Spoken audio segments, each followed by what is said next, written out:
Bonjour à tous, aujourd'hui nous allons suivre un tutoriel pour remplacer la batterie sur le Sony Xperia L2. Pour réaliser ce remplacement, vous aurez besoin bien sûr d'une batterie d'origine. Vous la retrouverez en vente sur notre site internet. Elle vous sera livrée avec le patron d'aide au montage qui va vous aider à repositionner les vis et les éléments que l'on va enlever durant ce remplacement de batterie. Vous aurez besoin également du kit d'outils numéro 7, spécialement sélectionné par nos techniciens pour le remplacement de batterie sur le L2. Vous retrouverez également le kit de réparation qui comprend en plus de la batterie, le kit d'outils et le patron en version adhésif. En commandant ces pièces sur notre site internet, vous bénéficiez d'une assistance technique gratuite par chat, par téléphone et par email, et vous bénéficiez également de 10% de remise avec le code YouTube. C'est une réparation qui est très facile. La difficulté notée 2 sur 5, il faut compter environ 20 minutes pour remplacer la batterie sur le L2. Si vous n'êtes pas sûr d'avoir un Sony L2, il suffit juste d'enlever le rack des cartes SIM, et vous allez voir dans l'emplacement du rack, vous allez avoir une petite languette sur laquelle est inscrit le numéro de modèle de votre téléphone qui doit correspondre donc à H3111, H3331, pardon, H4311 ou H4331. On va commencer bien sûr par éteindre le téléphone. Alors vous allez voir, c'est un téléphone qui est vraiment facile d'accès et très facilement réparable. On va commencer par retirer la coque arrière. Pour cela, c'est très simple. On va juste utiliser la ventouse. On va tirer sur la ventouse et on va faire levier avec le médiator en métal juste pour décoller et déclipser la coque arrière qui est clipsée et collée. Voilà, mais c'est la seule difficulté, si on peut admettre que c'est une difficulté parce que c'est vraiment facile. On va juste utiliser le médiator en métal pour faire levier, déclipser et décoller la coque arrière du L2. Donc il est légèrement collé, vous allez voir, elle s'enlève très facilement. La coque arrière elle est en plastique, donc il n'y a pas de risque de casse durant ce processus. Et on va finir le décollage en utilisant la carte en PVC. Vous ferez juste attention sur la partie à gauche de l'appareil photo. Et à gauche du lecteur d'empreinte digitale, justement à la nappe du lecteur d'empreinte digitale qui est sous la coque arrière.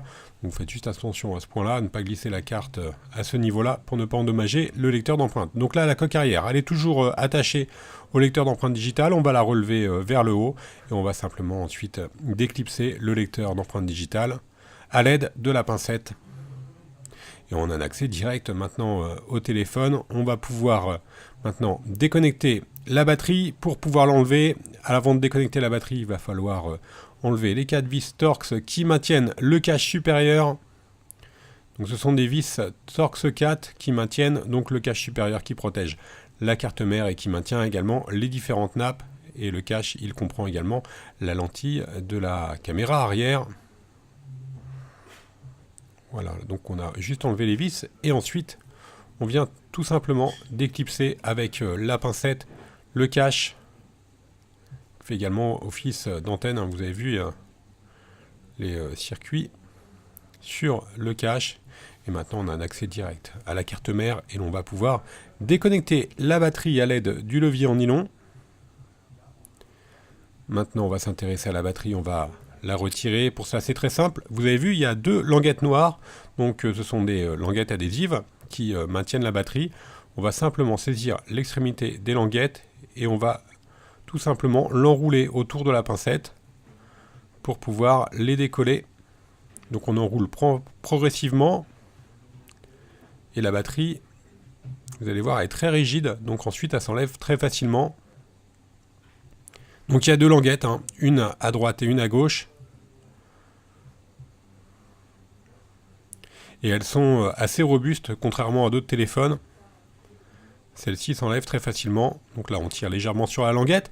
Et ensuite, on vient la faire enrouler autour de la pincette ou autour du levier, hein, comme vous le souhaitez. Enfin, on va utiliser le médiator en métal en faisant attention aux nappes qui sont sous la batterie. Elles sont indiquées en rouge, ce sont les nappes de l'écran et la nappe volume. Et on vient tout simplement faire levier.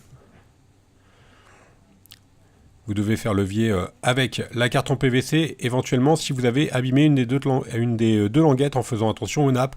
Pour nous, on a réussi à enlever les 2 languettes, donc effectivement, la batterie s'enlève très facilement et en plus, elle est très rigide.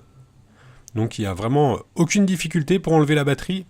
La partie démontage est maintenant terminée. On va s'intéresser bien sûr au remontage. Alors on va devoir recoller la batterie. Pour cela, on vous conseille de la recoller en utilisant du double face. Pardon. Vous retrouverez le produit en vente sur le site internet. Il faut juste mettre 2 petites languettes double face. Ou alors si vous avez pu récupérer une languette de votre ancienne batterie, vous la repositionnez tout simplement sous la batterie. Vous retrouverez également en option sur la fiche produit du double face.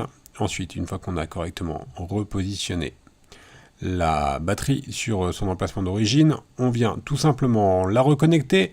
On va ensuite repositionner le module du haut, donc qui fait office d'antenne, qui comprend également le cache de l'appareil photo. On le reclipse et qui protège bien sûr la carte mère.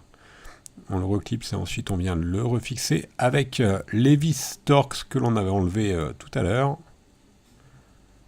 Alors sur les dernières versions des Sony, ce sont des téléphones qui sont assez facilement réparables, hein, le L2, le XA2. Il y a très peu de collage en réalité. Et la batterie s'enlève relativement facilement. On vient repositionner la vitre arrière, enfin la coque arrière pour être plus précis. On a bien sûr reclipsé le lecteur d'empreintes digitales et enfin on vient reclipser la coque arrière. Voilà, c'est donc une réparation qui est très simple. D'ailleurs la majorité des réparations sur le L2 sont assez faciles. Voilà, la réparation est maintenant terminée. On va faire un petit récapitulatif des produits que l'on a utilisés durant ce tutoriel, en commençant bien sûr par la batterie d'origine. Vous la retrouverez en vente sur notre site internet, elle vous sera livrée avec le patron des montages. N'oubliez pas également de commander le kit d'outils ou le kit de réparation. On reste joignable par mail, par chat ou encore par téléphone. N'oubliez pas que vous bénéficiez de 10% de remise avec le code YouTube et n'hésitez pas à nous suivre sur les différents réseaux sociaux et à vous abonner à notre chaîne YouTube. Merci à tous d'avoir suivi ce tutoriel et à bientôt pour de nouvelles vidéos.